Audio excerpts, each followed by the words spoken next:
Bismillahirrahmanirrahim. Assalamualaikum warahmatullahi wabarakatuh. Yang terhormat Ibu Kepala Sekolah SD Negeri 57 Kota Bengkulu, yang terhormat Bapak Ibu Dewan Guru beserta staf, izinkan saya pada kesempatan kali ini untuk melaksanakan desiminasi modul 1.4 budaya positif. Pertama-tama marilah kita panjatkan puji syukur kita kehadirat Allah Subhanahu wa taala yang mana pada kesempatan pagi yang cerah ini kita masih diberikan nikmat kesehatan, kesempatan sehingga kita dapat meluangkan waktu kita berkumpul di ruangan ini dalam keadaan sehat. Salawat beserta salam tak lupa tercurahkan kepada junjungan Nabi kita Muhammad SAW. Baiklah Bapak Ibu, sebelum kita memulai kegiatan kita pada pagi hari ini, izinkan saya dan Ibu Wiwin untuk melaksanakan kegiatan ini dengan mengucapkan lafaz basmalah. Dan kepada Bunda selaku Kepala Sekolah untuk memberikan kata sambutannya dalam rangka kegiatan kami pada pagi hari ini, kepada Bunda kami persilakan. Assalamualaikum warahmatullahi wabarakatuh. Waalaikumsalam warahmatullahi wabarakatuh. Yang saya hormati Wakil Kepala Sekolah, Bapak Ibu Dewan Guru serta adik-adik mahasiswa. Alhamdulillah hari ini kita diberi kesehatan sehingga kita bisa hadir di SD Negeri 57 Kota Bengkulu yang kita cintai ini. Baik. Salawat dan salam tak lupa kita haturkan kepada baginda Nabi Muhammad SAW. Semoga kita akan mendapat syafaat di hari akhir nanti. Baik Bapak Ibu, hari ini kita berkumpul di ruangan guru ya SD Negeri 57, yaitu dalam rangka kegiatan desiminasi aksi nyata modul 1.4 budaya positif ya. Semoga dengan apa yang sudah disampaikan oleh CGP kita ini nantinya akan membawa dampak positif bagi sekolah kita. Jadi budaya positif yang akan ditanamkan pada anak-anak kita ya, karakternya supaya bisa tertanam. Ya, jadi guru-guru yang lain juga mungkin akan dapat banyak belajar dari kegiatan ini dan kita bisa terapkan sehingga untuk kemajuan sekolah kita juga. Ya, mungkin itu saja yang dapat Bunda sampaikan. Selamat melakukan desiminasi. Ya, Bunda buka kegiatan ini dengan membacakan Bismillahirrahmanirrahim. Bismillahirrahmanirrahim. Demikian saja yang dapat Bunda sampaikan. Bunda akhiri dengan mengucapkan wabillahi taufiq wal hidayah. Wassalamualaikum warahmatullahi wabarakatuh. Waalaikumsalam warahmatullahi wabarakatuh. Baiklah, sebelum memulai kegiatan kita desiminasi aksi nyata, sebelumnya kita akan menyanyikan lagu Indonesia Raya kepada Ibu Ana Puspitasari. Kami persilakan untuk memandu lagu ini.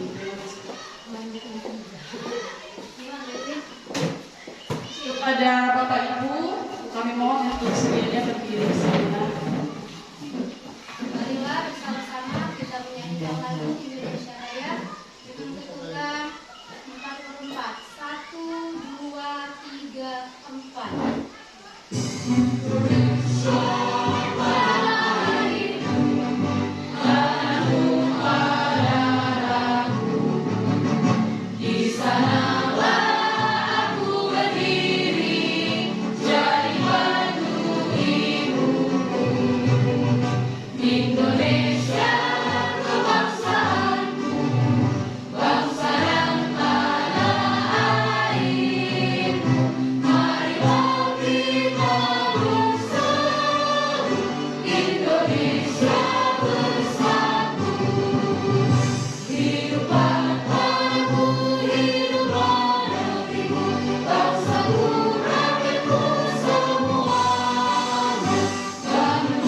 Jiwa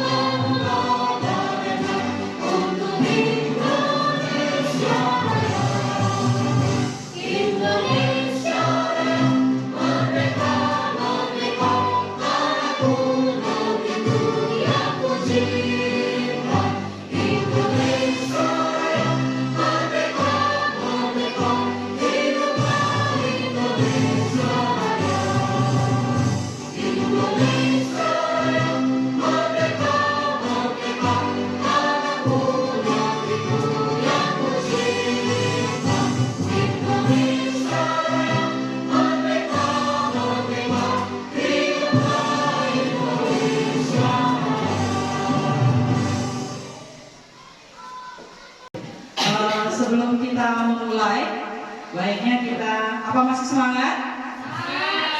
Biar tambah semangat, saya undang Bapak Ibu untuk berdiri. Kita ice breathing dulu, ya. Bukan hanya siswa kita yang ice breathing, kita juga, ya. Nanti bisa Bapak Ibu terapkan di kelas Bapak Ibu. Ini saya terapkan di kelas 4. Ini tentang buka tutup.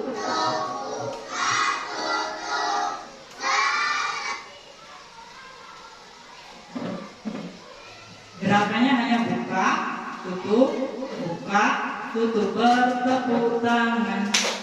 Buka, tutup, bertepuk tangan. Digulung-gulung, lalu tersenyum.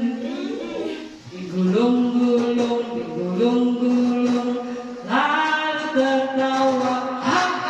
Tunjukkan muka bahagia Bapak Ibu kepada teman-teman di sekitarnya. Coba kita pakai ini ya, pakai musik.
Lagu Piala Dunia.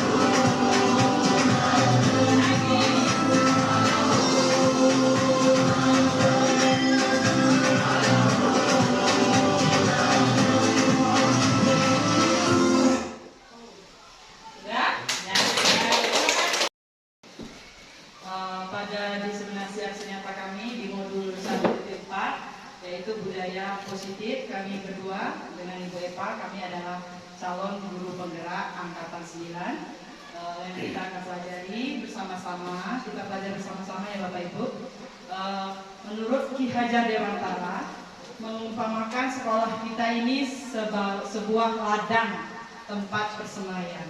Kalau sekolah ini sebagai ladang tempat persemaian, kira-kira guru jadi apanya? Guru jadi apanya? Iya, betul sekali Bapak Ibu, kita adalah sebagai petani. Kita yang mengolah anak didik kita. Anak didik kita ini diibaratkan sebagai tanamannya. Walaupun tanamannya unggul, kalau kita sendiri sebagai gurunya tidak ada inovasi, inovatif, kita tidak bisa menumbuhkan. Seperti petani tadi, seorang petani akan merawat dengan sungguh-sungguh tanamannya sampai dia menghasilkan buah. Itulah yang kita cita-citakan bersama untuk anak didik kita.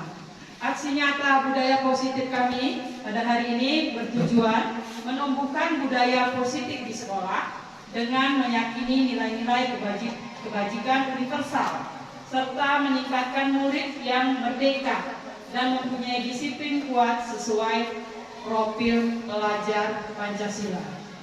Profil pelajar Pancasila masih ingat Bapak Ibu? Masih ingat? Gerakannya masih ingat? Coba kita ulang sekali lagi, ya.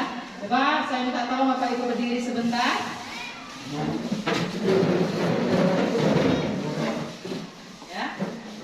1, 2, 3. Belajar Pancasila, beriman dan bertakwa pada Tuhan yang Esa, dan berakhlak mulia, berkebinekaan global, gotong royong mandiri, kreatif dan bernalar kritis. Ya, terima kasih Bapak Ibu. Itu adalah profil pelajar Pancasila. Budaya positif itu merupakan perwujudan dari nilai-nilai atau keyakinan universal yang diterapkan di sekolah. Kira-kira di SD 57 ini sudah ada belum budaya positif kita? Sudah Ibu Emma, apa Ibu Emma? Salah satunya sapa salam, Iya, sapa salam. Apalagi tafakur. Nah, masih ada? Berdoa sebelum selesai belajar. Oh iya, mengawali dan mengakhiri pembelajaran dengan doa.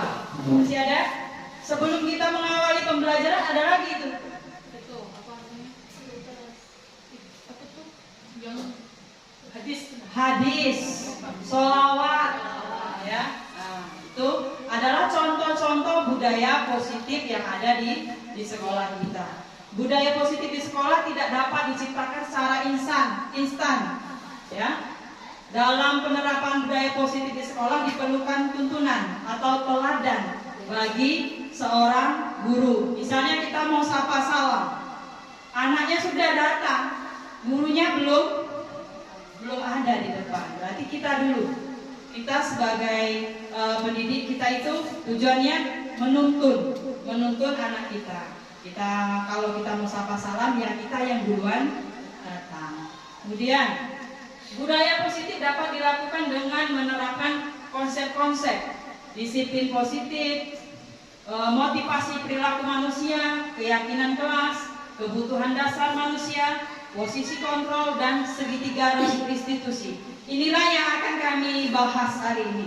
Ya, mungkin sebagian Bapak Ibu sudah ada dalam pengetahuan Bapak Ibu yang akan kami sampaikan. Yang pertama yaitu kami akan menyampaikan tentang konsep disiplin. Perubahan paradigma makna kata disiplin. Dalam membangun budaya positif, sekolah dapat menyebarkan lingkungan yang positif, aman, nyaman agar siswa mampu berpikir, bertindak, tercipta siswa yang merdeka, mandiri, dan bertanggung jawab. Itu tujuan kita. Ki Hajar Dewantara, di kegiatan kami ini semua berfokus pada Ki Hajar Dewantara. Ki Hajar Dewantara menciptakan siswa yang merdeka, maka syarat utamanya harus mempunyai disiplin yang kuat, yaitu disiplin yang berasal dari motivasi intern dari dalam diri siswa. Nah, itu tugas kita untuk memunculkan disiplin anak itu, bukan karena ada kita, ya. Biasanya kalau selama ini kan anak itu takut, dia disiplin kalau dilihat gurunya. Itu adalah motivasi di luar dirinya atau motivasi eksternal. Nah, tantangan bagi kita adalah untuk memunculkan motivasi di dalam diri siswa tersebut. Kemudian motivasi perilaku manusia. Ini motivasi yang dalam diri kita. Mungkin anak melakukan disiplin itu ada ini tujuan dia. Tujuan dia melakukan disiplin itu ada 3 ini tujuan dia. Yang pertama, untuk menghindari ketidaknyamanan atau hukuman.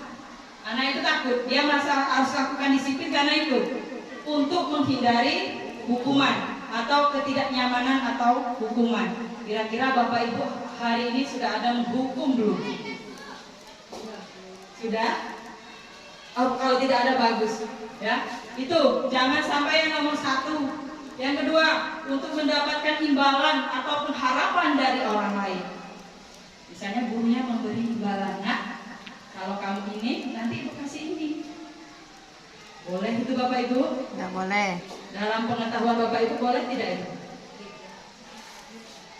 Hari ini kalau dia disiplin, kalau ada hadiah nanti, ya Kalau tidak ada, dia tidak akan disiplin. Yang nomor 3, untuk menjadi orang yang merdeka, yang diinginkan dan menghargai diri sendiri dengan nilai-nilai yang mereka percayai. Ini sebaiknya, ya, sebaiknya. Tetapi kalau mungkin dalam sekolah kita, kalau dalam persenan, mungkin yang nomor 3 ini cuma beberapa persen. Sepertinya yang nomor 1, nomor 2 menduduki peringkat yang ke atas. Ya, itu tugas bagi kita seorang guru. Seperti kata Ki Hajar Dewantara tadi adalah menuntun. Ya. Tujuan disiplin positif. Sudah disiplin tadi ada tujuannya. Tujuannya dari disiplin positif adalah untuk menanamkan motivasi kepada semua siswa kita agar mereka menjadi orang yang mereka inginkan dan menghargai dirinya dengan nilai-nilai yang mereka percayai. Motivasi ini berasal dari diri siswa atau dari internal, sehingga akan berdampak jangka panjang dan tidak akan terpengaruh dengan adanya hukuman hadiah. Kalau dia sudah dimotivasi yang ketiga tadi, walaupun dia nggak ada hadiah, nggak ada hukuman, nggak ada guru di situ, dia sudah baru dia dikatakan dengan sudah mampu dia berdisiplin positif bagi dirinya sendiri. Untuk berikutnya, Baiklah Bapak Ibu, kita lanjut ke keyakinan kelas. Karena di sini untuk keyakinan kelas baru kami mulai atau baru kami laksanakan untuk pendan yang sudah melakukan atau menerapkan kurikulum merdeka. Mungkin di kelas-kelas sebelumnya seperti di kelas 2, kelas 3, kelas 5 dan kelas 6 itu di kelasnya masing-masing sudah terdapat peraturan kelas. Nah, sebelum kita lanjut, saya minta tolong kepada Bapak dan Ibu untuk menyebutkan salah satu peraturan kelas yang sudah Ibu sepakati di kelas bersama dengan murid-muridnya. Ya, boleh Ibu Ana? Kelas 3 menjaga kebersihan kelas, tahu tepat waktu, berdoa sebelum belajar. Iya, menjaga kebersihan kelas. Kemudian apa yang kedua Ibu Ana? Datang tepat waktu, kemudian berdoa sebelum dan sesudah pelajaran.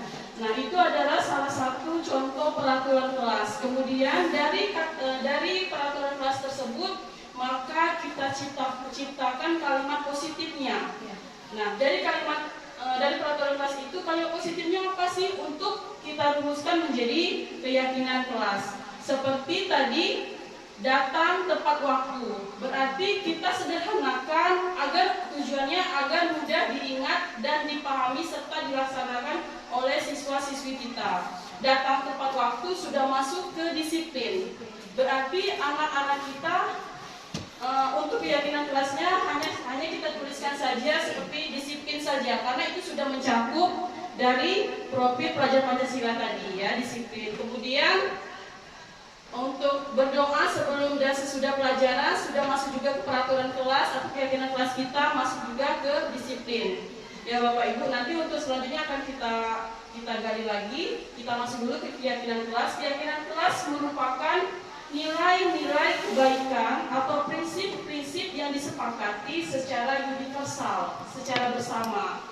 Orang akan lebih bersemangat atau tergerak untuk melaksanakan keyakinan daripada hanya aturan saja.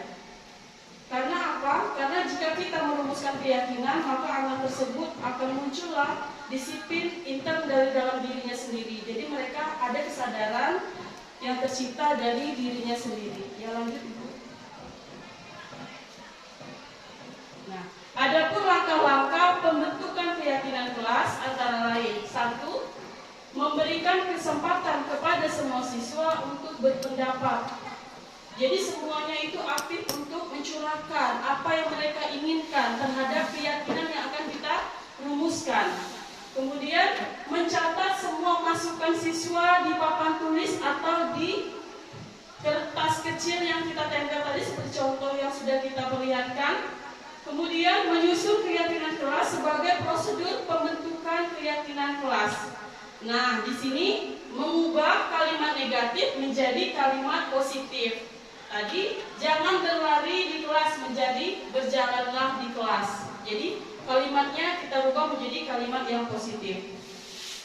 Meninjau kembali daftar pendapat yang telah dicatat, kemudian mengajak siswa untuk mencari nilai kebajikan atau keyakinan yang menjadi inti peraturan tersebut. Contoh, berjalan di kelas, mendengarkan guru, dan datang tepat waktu. Bisa disajikan menjadi satu keyakinan, yaitu saling menghormati. Kemudian keyakinan-keyakinan ini kemudian dijadikan daftar untuk kita sepakati bersama siswa-siswi kita di kelas. Meninjau ulang keyakinan kelas secara bersama-sama, hendaknya keyakinan kelas tidak terlalu banyak agar mudah dipahami, diingat, dan dilaksanakan. Jadi untuk kelas rendah, biasanya itu kalau di kelas saya buatkan 5 keyakinan kelas. Kalau di kelas tinggi bisa lebih dari 5 ya Bapak Ibu. Setelah keyakinan kelas selesai dibuat, maka semua anggota kelas dapat meninjau ulang dan menyetujui dengan menandatanganinya. Jadi kita sepakati, boleh ditambahkan, misalkan kita mau tambahkan stempel 5 jari kita untuk gurunya. Kemudian untuk siswa kita bisa kita tempelkan cap jempol masing-masing siswa, supaya keyakinan kelas itu lebih menarik dan mereka ingat karena mereka sudah menyepakati keyakinan kelas tersebut.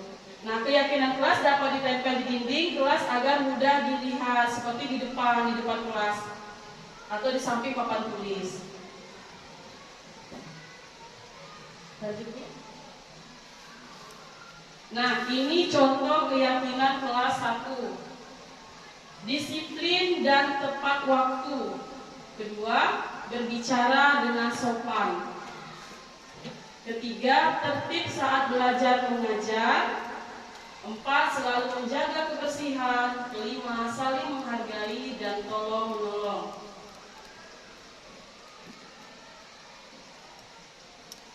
Dalam penerapan keyakinan kelas, jika terjadi pelanggaran, tentu ada sanksi dan hukumannya Bapak Ibu. Atau yang sedang kami pelajari ini namanya penerapan segitiga restitusi. Hukuman merupakan identitas gagal dan disiplin merupakan identitas berhasil. Hukuman bersifat tiba-tiba atau tidak terencana. Siswa tidak tahu apa yang akan terjadi dan tidak dilibatkan. Di samping itu, hukuman hanya bersifat satu arah dari guru yang memberikan, dan siswa hanya menerima hukuman tersebut tanpa suatu diskusi atau arahan dari guru, baik sebelum sesudahnya maupun berupa fisik maupun verbal yang membuat siswa tersakiti. Sebelumnya kita kan sering itu, anak terlambat datang. Bu, maaf Bu, kami terlambat. Kenapa terlambat? Paling dia tuh jawabnya, maaf Bu, kami kesiangan atau apa. Tapi kita tidak menanyakan secara rinci apa sih yang melatar belakangi anak tersebut terlambat. Bisa jadi saat itu juga kita langsung menyatakan atau menyebutkan besok secara hukuman, besok kamu bawa buku 1 buah, atau kamu terlambat tadi 10 menit, kamu berdiri di depan kelas. Nah, seperti itu tidak lagi berlaku di kurikulum Merdeka.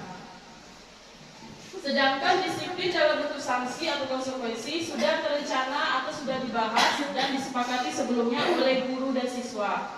Sanksi dibuat oleh guru atau sekolah dan siswa sudah mengetahui sanksi atau konsekuensi yang akan diterima, tetapi sanksi konsekuensi tetap membuat siswa merasa tidak nyaman dalam jangka waktu pendek.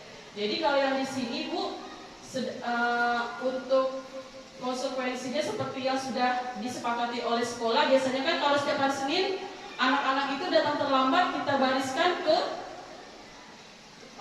depan kan. Nah, seperti itu tidak boleh lagi. Terus mana?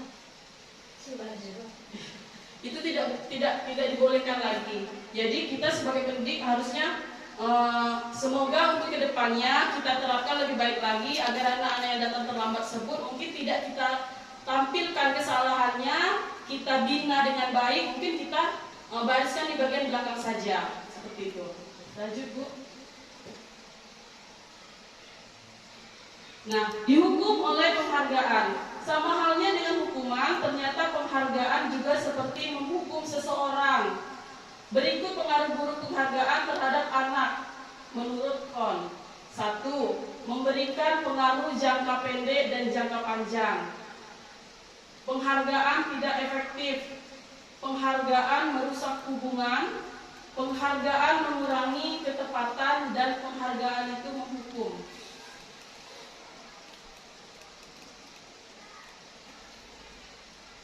Kebutuhan dasar manusia, semua yang dilakukan setiap manusia tentu mempunyai tujuan, yaitu untuk mendapatkan apa yang diinginkan.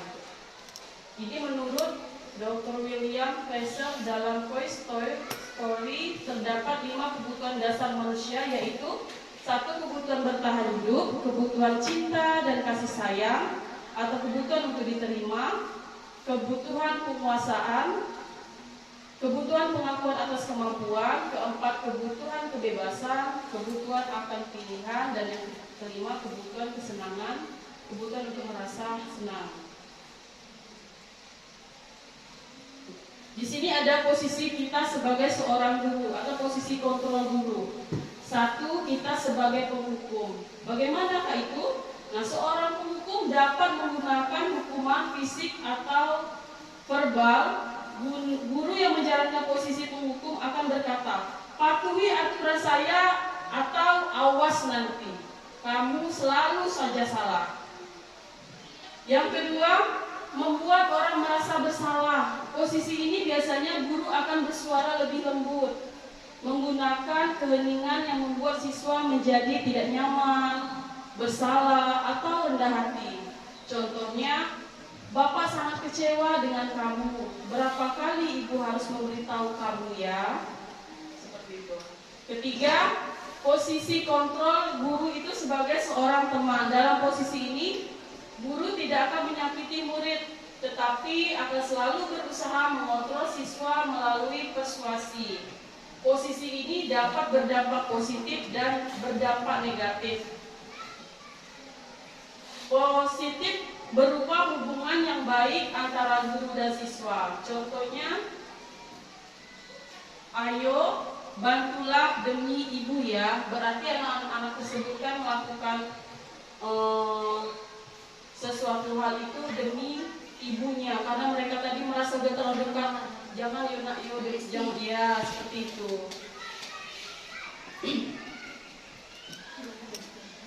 Kemudian hal negatif dari posisi teman adalah bila guru tidak dapat membantu, maka siswa akan kecewa dan berkata, saya pikir Bapak adalah teman saya. Murid menjadi tidak mau lagi berusaha, siswa hanya bertindak untuk guru tersebut, tertentu ya, tidak untuk guru lain, dan siswa akan terganggu pada guru tersebut. Keempat, guru sebagai monitor atau pemantau. Posisi pemantau berdasarkan peraturan dan konsekuensi dengan memisahkan hubungan pribadi. Contoh pertanyaan yang diajukan biasanya adalah peraturannya apa? Apa yang telah kamu lakukan? Nah, ini nanti akan kita praktekkan itu. Kemudian kelima, manajer merupakan posisi mentor di mana guru berbuat bersama dengan murid, mengajak siswa mempertanggungjawabkan perilakunya, mendukung siswa menentukan solusi atas permasalahannya sendiri. Murid diajak menganalisis kebutuhan dirinya, kebutuhan orang lain. Yang terpenting adalah kolaborasi dengan siswa. Seperti apa yang kita yakini tadi, yang sudah kita sepakati, yaitu keyakinan kelas. Apa yang kamu yakini? Jika kamu meyakininya, apa kamu bersedia memperbaikinya? Jika kamu memperbaikinya, hal ini menunjukkan apa tentang dirimu dan apa rencana untuk memperbaikinya.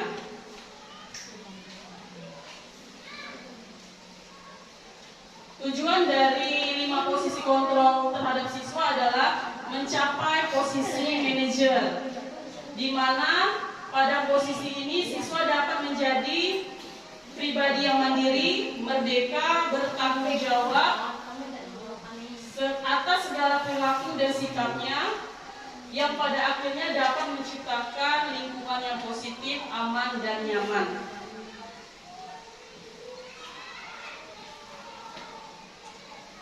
Posisi kontrol restitusi sebagai sebuah cara menanamkan disiplin positif pada siswa. Menurut Bosen, restitusi merupakan proses penciptaan posisi bagi siswa untuk memperbaiki kesalahan mereka sehingga mereka bisa kembali pada kelompoknya dengan karakter yang lebih kuat. Restitusi dapat membantu siswa menjadi lebih mempunyai tujuan, disiplin positif, dan memulihkan dirinya ketika berbuat suatu kesalahan. Nah, baik, kita lanjut ke segitiga restitusi dan praktek restitusi yang sudah kami lakukan. Saya persilakan kepada Ibu Wiwit untuk menjelaskan apa itu segitiga restitusi. Kita akan lihat di sini.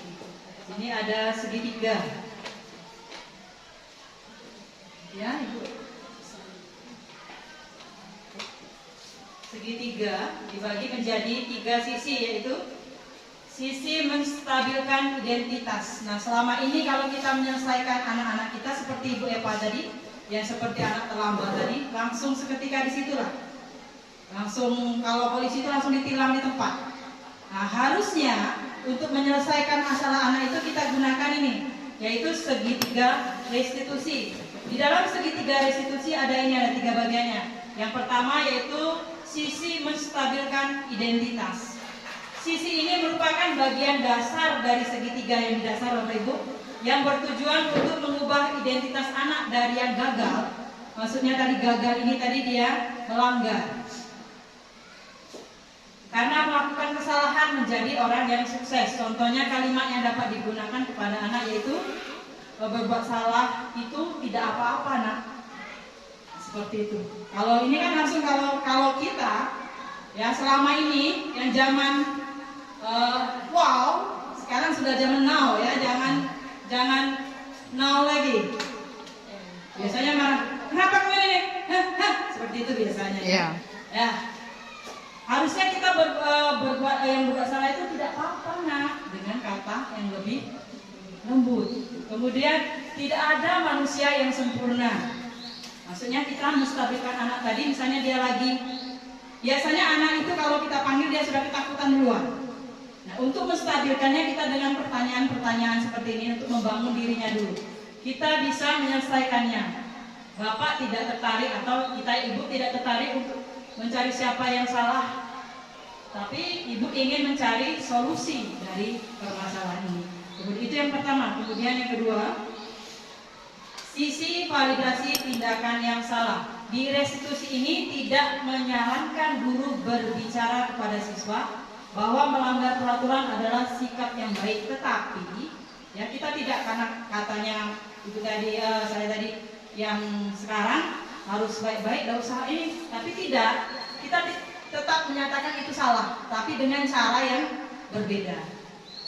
Dalam restitusi harus memahami alasannya dan memahami bahwa setiap orang pasti melakukan hal yang terbaik pada waktu tertentu. Mungkin di saat itu dia melakukan kesalahan, ada sesuatu masalah di dalam dirinya atau di keluarganya. Untuk itu perlu dilakukan validasi terhadap kebutuhan dari siswa dengan menggunakan contoh kalimatnya seperti ini. Padahal kamu bisa melakukan yang lebih buruk dari ini, tetapi kamu tidak melakukannya saat ini. Kemudian kamu pasti punya alasan mengapa melakukan hal ini. Kemudian kamu boleh mempertahankan sikap itu, tapi kamu harus menambahkan sikap yang baru. Yang ketiga, sisi menanyakan keyakinan. Nah, seperti tadi, keyakinan kelas kita kan sudah dibuat. Kata Ibu Eva tadi, katanya kalimatnya harus singkat.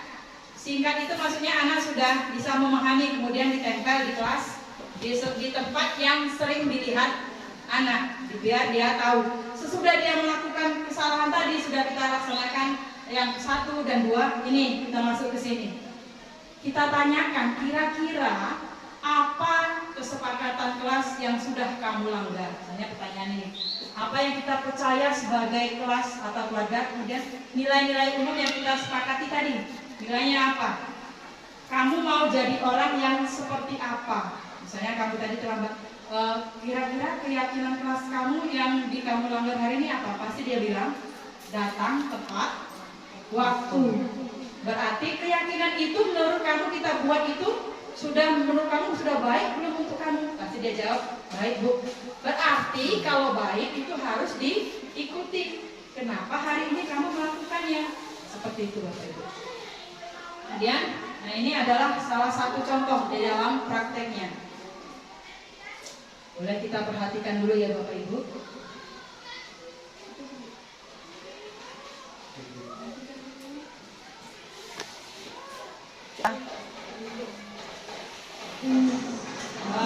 Ini adalah contoh restitusi di kelas 4. Di sini ada seorang siswa. Ini adalah Naomi. Naomi ini memang dia pintar, tetapi karena kepintarannya itu dia dimanfaatkan dengan Andini. Ya, Andini itu sering mencontek pekerjaan Naomi. Akhirnya Naomi marah. Nah, di saat itu guru melihat di dalam kelas. Saya melihat dia marah Naomi dengan Andini. Sekarang kita perhatikan dulu videonya. Anda sering berkata saya itu bukan cuma kayak dia semua menyontek kerjaan saya. Sering itu? Oh, seperti itu. Kalau ibu juga dalam posisi Naomi, pasti ibu dulu merasa marah, kesal, seperti itu kan? Kerjaan Naomi dicontoh sama ibu sangat berterima kasih sama Naomi karena tidak melakukan hal-hal yang lebih dari itu. Naomi tidak mengumpulkan hanya malam-malam. Sekarang kalau malam-malam itu bagus kan Naomi? Kalau keyakinan keras seperti keyakinan keras yang kita buat kemarin, yang mana yang Naomi mau? Iya, menghormati teman. Menurut Naomi, menghormati teman itu bagus atau tidak? Keyakinan itu bagus untuk diri Naomi? Ya kalau bagus, seharusnya Naomi menghormati temannya. Tadi masalahnya Naomi marah-marah. Apa yang harus Naomi lakukan supaya sesuai dengan keyakinan kelas kita? Saya mencoba lebih sabar dan menolak emosi saya. Oh, bagus. Kapan Naomi akan melakukannya? Mulai hari ini. Kalau misalnya temannya masih mencontek sama Naomi, apa yang Naomi lakukan? Apakah masih marah? Oh, boleh melapor dengan ibu. Itu ya, Naomi. Ya, terima kasih Naomi. Sampai duduk kembali. Itu contoh restitusi. Di sini anak dia punya masalah, tetapi dalam video itu dia menyelesaikan sendiri, bukan kita yang kamu harus seperti ini, kamu harus seperti ini, kamu harus seperti ini. Ya, nah dia sudah sadar kayak dia melanggar keyakinan kelas yang mana, kemudian dia akan melakukannya kapan, ya. Kemudian kita akan lihat contoh yang kedua. Ini dilakukan Ibu Eva di kelas 1. Ya, selamat pagi Najla. Ayo silakan duduk. Najla tahu mengapa dipanggil Ibu Eva ke sini? Iya, benar sekali Najla. Semua orang itu pernah melakukan kesalahan, termasuk Ibu Eva sendiri. Jadi setiap tindakan itu pasti ada alasannya. Kira-kira mengapa Najla masuk terlambat di jam istirahat yang telah selesai?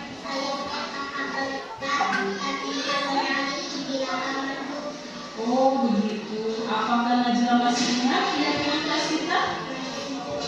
Nah, kalau Najla masih ingat, kira-kira Najla lakukan itu sudah sesuai dengan keyakinan kelas atau belum? Belum. Nah, keyakinan kelas yang mana? Nah, ternyata Najla sudah tahu. Lalu, apakah solusi dari masalah ini?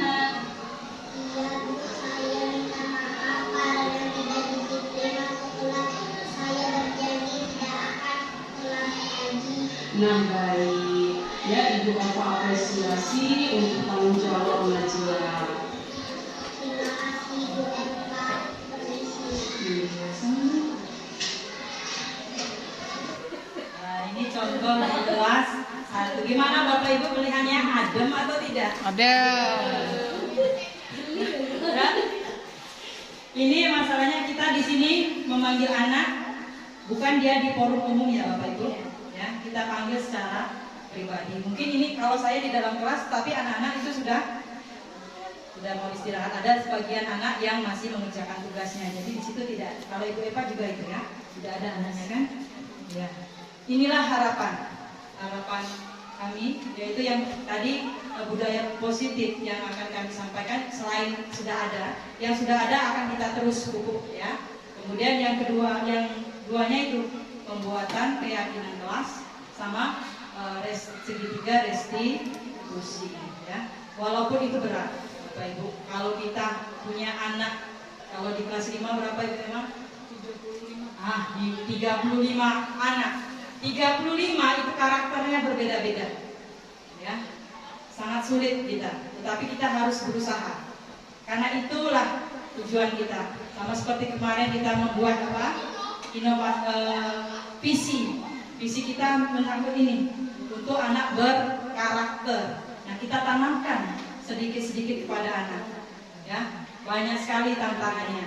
Kemudian, misalnya kita tidak ada waktu lagi, apakah harus di saat itu diselesaikan?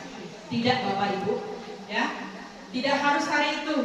Mungkin dia waktu itu ini kebetulan anaknya tidak nangis-nangis.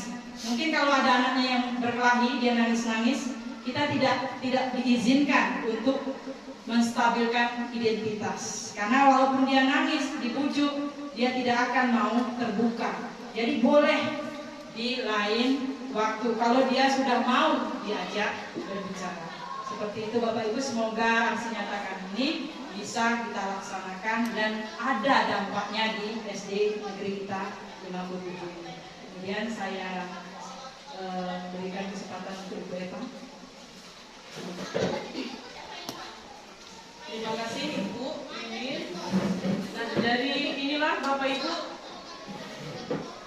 penerapan yang insya Allah akan kami laksanakan untuk selanjutnya demi mewujudkan siswa-siswi yang berkarakter dan berprofil Pancasila. Dari kegiatan ini, kegiatan diseminasi budaya positif, ini tidak dapat kita lakukan secara sendiri, melainkan dengan adanya dukungan dari pihak sekolah. Karena dengan dukungan dan kolaborasi dari semua warga sekolah, budaya positif dapat tercipta. Maka marilah kita bersama-sama mulai hari ini menerapkan budaya positif di lingkungan sekolah agar anak-anak kita menjadi anak-anak yang berkarakter, cerdas tentunya, serta pendidikan yang berpusat kepada siswa-siswi kita. Demikianlah diseminasi kita pada kesempatan siang kali ini. Saya bersama Ibu Wiwin mengucapkan terima kasih banyak kepada Bapak dan Ibu yang telah meluangkan waktunya untuk dapat hadir membersamai kami kurang lebih 2 jam ya Bu Wiwin. Maka kami akhiri, wabillahi taufik wal hidayah. Wassalamualaikum warahmatullahi wabarakatuh. Waalaikumsalam. Kepada Bapak Bader kami mohon kiranya untuk menutup kegiatan ini dengan berdoa.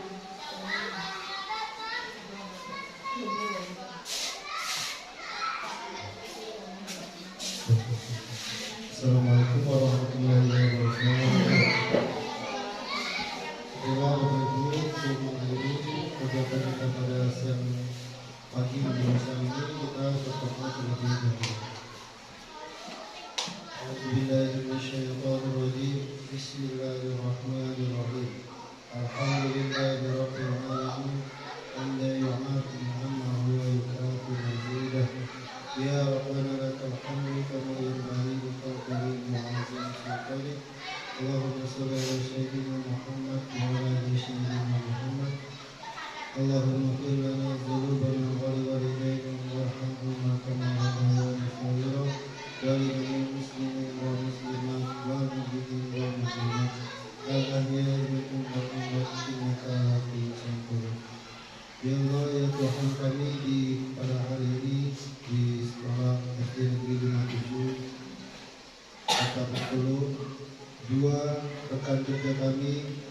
Ibu Alfa lebih dulu mengadakan diseminasi aksi nyata modul 1.4 budaya positif yang awal.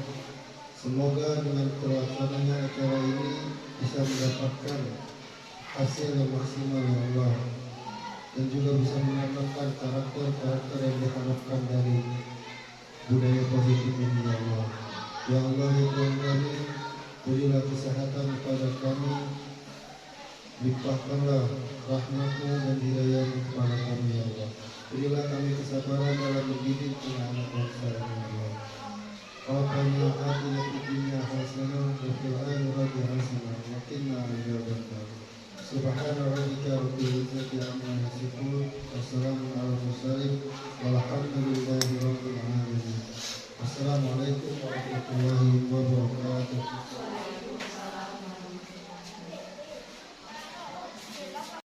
Baiklah, kita akhiri kegiatan diseminasi aksi nyata modul 1.4 ini dengan bersama-sama mengucapkan lafaz hamdalah. Alhamdulillahirabbil alamin.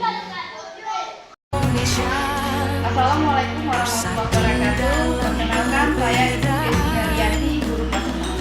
Menurut saya, kegiatan diseminasi budaya positif yang dilaksanakan oleh Ibu Mimin dan Ibu Eva sangat bermanfaat untuk menciptakan budaya positif baik di lingkungan kelas maupun di lingkungan sekolah. Dengan melakukan kerjasama atau kolaborasi dan komunikasi efektif antara guru, tenaga pendidikan, dan orang tua dalam upaya memberikan budaya positif di lingkungan sekolah dan kelas. Pembiasaan budaya positif akan tercipta budaya positif di sekolah atau di kelas. Hendaknya melakukan evaluasi secara berkala terdapat pelaksanaan budaya positif di kelas atau di sekolah, serta membuat slogan-slogan terkait budaya positif di daerah kelas atau lingkungan sekolah sebagai upaya mengingat dan memaham budaya positif dalam diri